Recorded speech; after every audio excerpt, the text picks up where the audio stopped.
Hello అండి, ఈరోజు నుంచి అయితే స్కూల్ స్టార్ట్ అయిపోయి ఇంకా హడావుడి కూడా స్టార్ట్ అయిపోతుంది. టిఫిన్ స్టార్ట్ అయిందండి. మార్నింగ్ అయితే నేను పల్లీ చట్నీ చేశాను, పల్లీ కొబ్బరి కలిపి చట్నీ చేశాను. ఇడ్లీ కూడా పెడుతున్నాను. అయితే నేను ఇడ్లీని ఎప్పుడు కప్పుల్లో కాకుండా ఇలా ప్లేట్లో పెట్టుకుంటాను, ఎందుకంటే ఇది తొందరగా అయిపోతుంది. నెక్స్ట్ ఏంటంటే తోముకోవడానికి కూడా చాలా తక్కువ అవుతాయి. అదే ఇడ్లీ పాత్ర పెడితే చాలా సామాన్లు అవుతాయి. అందుకనేసి ముందుగా ఇగో పిండి అయితే రెడీ చేసుకున్నానండి.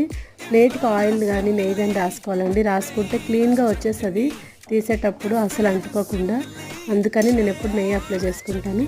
ఇట్లా ప్లేట్లో ఇడ్లీ పిండి వేసుకొని స్టవ్ మీద పెట్టుకొని ఒక 10 మినిట్స్ ఇలా ఉడికించుకుంటే చాలండి. చూడండి ఎంత నీట్గా ఎంత క్లీన్గా వచ్చిందో.